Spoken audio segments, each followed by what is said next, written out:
Sir, অনেকেই জানতে চায় যে কি কি খেলে ডায়াবেটিক্স এবং ওজন কমতে পারে। প্রিয় দর্শক, আপনারা আসলে খেয়ে ওজন কমাতে চাচ্ছেন, এখানেই ঝামেলা। আসলে ওজন তো খেয়ে কমবে না, খেয়ে তো ওজন বাড়ে। আমাদের না খেয়ে ওজন কমাতে হবে। তবে একটা বিষয় যেটা খুবই গুরুত্বপূর্ণ, সেটা হচ্ছে আমাদের কম খেলে ওজন কমে না কেন, বা আমরা কম খেয়ে থাকতে পারি না কেন, বা আমাদের এত ক্ষুধা লাগে কেন।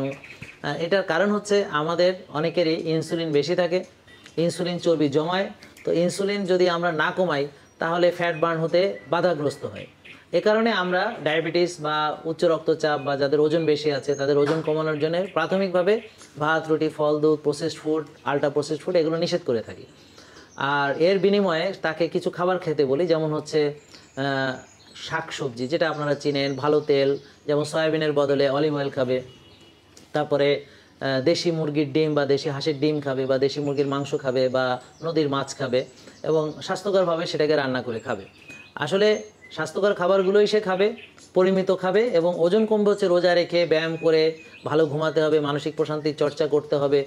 মোট কথা হলো, আমি যদি যেই খাদ্য গ্রহণ করছি, যতটুকু ক্যালোরি আমার শরীরে ঢুকাচ্ছি, সেটা যদি আমার যে বার্ন করছি তার সঙ্গে মিসম্যাচড হয়, অর্থাৎ আমি খাচ্ছি বেশি, বার্ন করছি কম, তাহলে ওজন বাড়বে।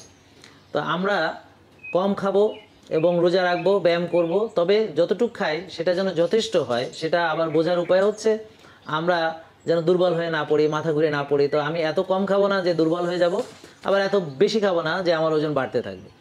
আর অবশ্যই আমাদের প্রাকৃতিক প্রকৃত খাদ্য পরিমিত গ্রহণ করতে হবে।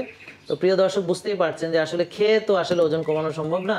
ওজন মূলত কমবে না খেয়ে, ব্যায়াম করে, ঘুমিয়ে, নিয়ম মেনে।